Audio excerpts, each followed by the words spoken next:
Aluma Capital, celebrating a decade of trust, investing in your future. Dit is tyd vir volgens koerantbesprekings en Andries Cornelissen sluit volgende by ons aan. Goeiemôre Andries. Goeiemôre Jennifer, oopie. Meneer Cornelissen. Andries, ons begin volgende by die feit dat die privaat sektor se hulp gesoek word. Ja, ek dink dis kom ons begin met 'n goeie nuus storie vanmôre. Jy weet, dis die privaat sektor gevra word oor hoe kan ons spoor en logistiek verbeter.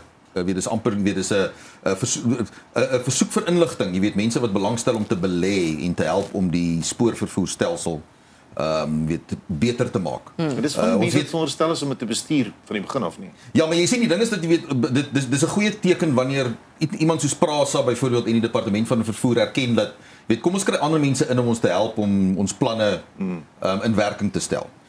Die enigste kritiek wat 'n mens daarteen het is dat weet nou wat gaan die vereistes wees hiervoor? Wat is die BEE vereistes hiervoor? Jy weet wie gaan nou almal weer in die tou staan van want hier's nou kontrakte wat waarskynlik gaan toegeken moet word. Wie is die privaat sektor waarvan ons hier praat? Jy weet ons het in die verlede al gesien Prasa besigheid gedoen onder andere met die Chinese spoormaatskappy onthou jy die lokomotiewe wat te hoog was wat ergens nou staan soos museumstukke maar dis die probleem jy weet so dis goeie nuus ek dink die belangrikste die beste nuus vir my en hierdie is dat hulle praat van sneltreine tussen jy weet byvoorbeeld Johannesburg Pretoria Mbombela Musina Polokwane Durban Ja. Weet as jy vinnige treine tussen daai tipe van stede dit verander besigheid dit verander toerisme. Hulle praat van 'n trein van 300 km/h tussen Johannesburg en Durban byvoorbeeld. Nou jy weet dit kan 'n ongelooflike verskil maak in toerisme as jy byvoorbeeld op 'n 300 km/h trein kan klim op 'n Vrydagmiddag en kus toe gaan vir die naweek. Dit maak 'n reuse verskil tussen 'n vliegkaartjie koop en 'n kar hier en al sulke weet as jy met 'n trein byvoorbeeld kon of wat op Durban toe gaan wat is dit 2 ure. Ja, dan is jy in Durban. Met sy op tyd is. Maar dit is al daardie tipe van faktore. Dit is waar die privaat sektor spoor is nie, bokke en beeste. Ja. En dat daar eintlik 'n spoor is. Dat daar spore is. In die stadium is daar plekke waar daar nie spore is nie. So ek dink hierdie is goeie nuus. Dis planne. Ja. Kom ons hoop dit bly nie op papier nie. Daar jy weet werklike projekte na vore kom. Dis maar eintlik soos die goudtrein uitbreiding, daai tipe van goed. Ja. Dit kan 'n totale verskil maak aan hoe verkeer lyk, aan hoe mense rondbeweeg, aan waar ontwikkeling vooruitgang, weet. So dit is 'n belangrike ding om dop te hou. Krisie is ek dink Barbara Krisie doen goed in haar portefeulje. So kom ons kyk of hierdie van die grond af kom. En jy sê goed soos die goudtrein, dis 'n suksesstorie. As dit kom by vervoer in die Gauteng provinsie spesifiek. So hopelik brei dit. Maar die kapasiteit is die probleem. Mense staan so sardientjies in die oggende en dan die res van die dag hierdie dag ry leeg. Jy weet so dit is daar is nog so 'n haakplek hier en daar. En dan praat hulle ook van 'n kaartjie wat jy kan gebruik vir 'n trein, 'n taxi en 'n bus, alles in een. Verstaan jy dat daar ons praat hier van 'n werklik geïntegreerde openbare vervoerstelsel. Maar gaan die taxi dan nie meer gereguleer moet word as dit so geïntegreer is nie, Andries? Ja, dit gaan wees of jy is deel hiervan of jy is nie jy kan nie deel jy kan nie jou taxi op die pad hê nie. Dis 'n belangrike ding hierdie, jy weet, want onder die taxibedryf is nog altyd 'n probleem om te reguleer. En as jy nou 'n werklike openbare vervoerstelsel wil bou, gaan jy daai mense ook moet inneem. Te graag wil sien hoe sy die taxibedryf in toom hou. Good luck. Dan moet ons praat oor die watertankers in Tshwane, die watertanker jackpot. Ja, kyk, ons sal nou moet sien want daar's nou 'n ondersoek aan die gang. Die burgemeester Nasipi Moya het nou weet daar word nou ondersoek gedoen na hierdie bedrag waarvan ons het verlede week daarvan gepraat. 777 miljoen. Kyk, hulle het baie verduidelikings hiervoor. Randwater het instandhouding gedoen en toe was die water af in Pretoria. Weet daar was ook 'n rekening wat hulle sê nog uit die vorige boekjaar uitgekom het wat hulle toe nou betaal. Maar dis reuse bedrag geld hierdie. Dit is wat wanneer betaal is nie eintlik maak nie eintlik so groot verskil nie. Dis waarom spandeer ons hierdie tipe van geld aan watertankwaans. Ja. En dan kyk jy na een maatskappy wat 125 miljoen rand gekry het in die 2024-2025 boekjaar. MRAMS Enterprise. Nou ek weet nie nêrens kon ek nog in berigte vasstel van hoeveel van hierdie maatskappye besit eintlik watertankwaans nie. Of is hierdie jy weet daai tipe van frontkontrakte van ek kry die kontrak en dan subkontrakteer ek na die persoon toe wat die watertankwaans het en dan is hulle eintlik die een wat die water lewer en dis hoekom ons so duur betaal daarvoor. Weet en dan sal ook plekke wat vir jou sal sê maar ons het nog nooit 'n watertankwaan gesien nie. Ja. Ons weet nie waar gaan al hierdie 777 miljoen rand heen vir watertankwaans nie. Nou ons wil sien wat hierdie ondersoek oplewer. Die DA het ook 'n klagte by openbare beskermer ingedien om seker te maak die stad doen nie net 'n jy weet vee dit onder die mat in tipe van ondersoek nie. So kom ons kyk wat hulle mee voor in dag kom. Maar dit is jy weet hierdie tipe van goed is waar my vraag inkom is, weet as jou maatskappy nou 125 miljoen rand gekry het in watertankwaans, is jy nou bemagtig? Weet is daar 'n sertifikaatjie wat uitgereik word wat sê maar jy kan nou nie verder want hierdie selfde maatskappy verskaf ook watertankwaans aan Ekurhuleni byvoorbeeld. O, jy bedoel dis die einde van jou bemagtiging. Ek sal wil weet waar trek jy nou die eindstreep van bemagtiging. Jy weet want dit is juist waar die argument inkom is dat dit is swart direkteure al hierdie maatskappye. Dis swart beheerde maatskappye. So BEE maatskappye. So waar trek jy nou die streep? Trek jy dit by 80 miljoen, by 100 miljoen? Waar trek jy die streep van kontrakte dat jy nou bemagtig is?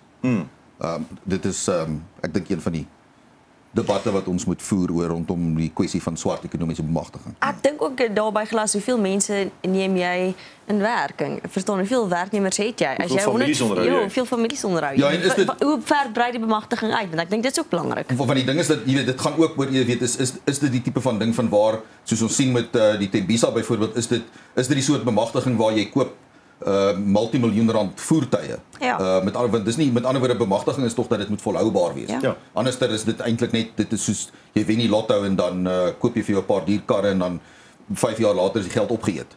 Ja. So dit is waar die probleem inkom, jy weet, is wat is die tipe van vraag wat 'n mens daar moet vra. En dit het nie te doen met anti-swart of anti-swart ekonomiese bemagtiging, dit het te doen daarmee van waar is die einde van hierdie proses? Absoluut. Dan moet ons gesels oor die nasionale dialoog. Ja, die stigtings is nog steeds nie tevrede met hoe die proses verloop nie. Hulle te veel mag in die president se kantoor. Ek sien hulle praat van 'n reëlingskomitee van 100 lede. Ek weet nie hoe gaan jy 'n reëlingskomitee hê met 100 lede nie. Maar dit is wat hieroor gepraat word. Daar gaan nog verder weer vergader word met die stigtings en hierdie stadium is hulle eintlik nog nie deel van hierdie proses nie. Verskeie spertye is al gemisgeloop met hierdie proses. Dis 'n belangrike proses. Ons het dit van die begin af gesê, maar jy weet dit lyk vir my meer na 'n stryery en hierdie stadium is 'n dialoog.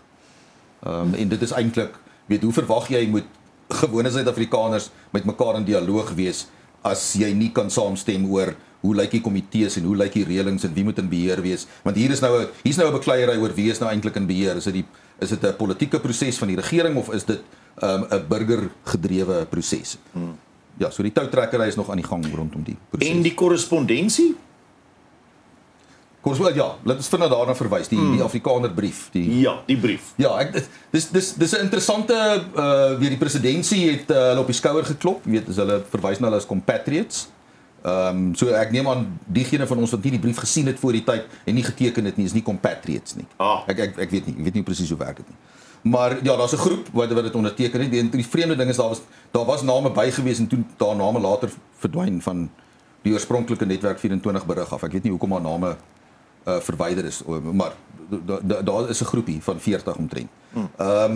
Ja, jy sien die ding is dit is interessant dat sommige mense hulle self nou weer as Afrikaners beskou. Dit is eintlik amper 'n positiewe stap, jy weet daar's mense wat hulle self in die verlede nie as Afrikaners sou definieer nie. Nou beskou hulle self weer as Afrikaners. Ek dink 'n belangrike deel van en hoekom ek dit by die dialoog deel wou noem is dat daar's ook 'n tyd dat Afrikaners bietjie eerlik met mekaar moet wees. En ek praat nie van enige kommentaar op sosiale media en sulke goed. Alle Afrikaners was nog nooit gelyk nie. Nog nooit. Was nie in die ou Suid-Afrika gelyk nie, is nie in die nuwe Suid-Afrika gelyk nie. Alle Afrikaners, hulle vaders en hulle ouers en grootouers het nie afgetree met reuse staatspensioene met strandhuise langs die kus nie, Kaapse kus nie. So Afrikaners was nog nooit gelyk nie. Alle Afrikaners het nie universiteitsgrade nie. Nie alle Afrikaners het universiteit toe gegaan nie. Want dit was ook nie iets wat deur die staat gefinansier is. Jy weet daar's families wat vir die eerste keer 'n kind gehad het op universiteit uit Afrikaner gelede en ek praat nie van 100 jaar gelede nie, ek praat van in onlangse tye. So die hele ding van vir mense om met groot titels briewe te onderteken. En mense wat in baie groot mate in 100% basies omtrent wit Afrikaner omgewings funksioneer. Om vir ander mense voor te skryf dis maar net nie 'n goeie strategie nie. Ja. Jy weet mense stem nie saam met alles wat Solidariteit en AfriForum en al daai onder die sambreel organisasies doen nie of die manier hoe hulle dit doen nie. Maar daar's tog 'n ding van net omdat jy pro iets is, beteken nie jy's anti Ja. ander goed nie. So omdat jy pro-Afrikaner is en probeer om strukture te bou en 'n universiteit en 'n skool en sulke tipe van goed, beteken dit nie jy's anti-swart of anti-nuwe Suid-Afrika. Ja, daar's altyd rassiste wat wegkruip aan al die kante. Ja. Maar dit beteken nie net omdat jy pro-Afrikaner se saak is en skole en wil in stand hou en 'n universiteit en sulke goed, beteken nie jy's anti nie. Ja. En dis daai tipe van goed, jy weet, ons moet as daar dan 'n rekening is vir die Afrikaner om te betaal, gee dan vir die Afrikaner 'n rekening. Dat ons die rekening betaal en dan kan ons aanbeweeg. Maar om die hele tyd verstaan jy terug te kom na die skuldgevoel en die marteling oor die verlede, doen dan iets. Weet dit help nie om 'n oop brief te skryf en 'n oop brief te onderteken of sulke goed nie. Doen iets prakties. Betaal vir kinders om in 'n oordentlike skool te wees, want die regering gaan dit nie doen nie. Nee. So, jy weet, doen dan iets prakties. In plaas daarvan om vir ander mense te vertel hoe sleg en regs en hoe rassisties hulle is. Andries, kom ons sluit gou vinnig af met Mevrou Suid-Afrika, ons het 'n nuwe Mevrou Suid-Afrika. Ja, so gepraat van die rassiste wat uit is op sosiale media. Kawekazi Mazaleni is die 28 jaar oud, sy's van die Oos-Kaap, maar eintlik bly sy nou in sy studeer by die Universiteit van Pretoria ook op die oomblik, want sy bly in Johannesburg. En ja, so sy neem oor by Mia Leroux. Interessante die Zuma meisie is ook daar tussenin.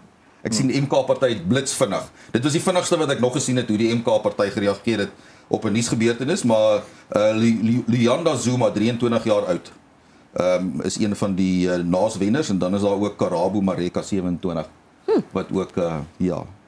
Wat in hierdie geval is, jy weet, Mevrou Suid-Afrika is almal se Mevrou Suid-Afrika. Ja. Ja. Net omdat sy nie soos jy lyk en klink nie, beteken dit nie sy's nie jou Mevrou Suid-Afrika. Sy's jou Absoluut. Sy's die Anders te bly landse. stil. Anders te bly stil. Andries, jy weet jy is al so lank deel van die span en ons weet vandag maak jy eers klaar vir 'n ruk by ons en ons wens jou alles sterkte met jou pad vorentoe en dit wat jy gaan aanpak. Ons waardeer jou insig wat jy elke week met ons kom deel het, jou eerlikheid waarmee jy jou verslaggewing gedoen het en jou opregtheid as mens ook. Hoe jy 'n ding gesê het hoe hy was en ek weet ek gaan na ons altyd praat en sê ons gaan jou regtig mis hier op die geel bank en ek dink ons baie kykers ook wat jy gaan mis. So net 'n klein waardering om te sê dankie vir wie jy is. 'n droë jaar. 'n droë jaar. Nee, dis 'n goeie naam op die boks. Geniet hom en ons Dankie. hoop jy kan bietjie later slaap in die oggend, val op 'n maandagooggend nou. Beslis, dankie. Dankie Vir die geleentheid. Groot plesier.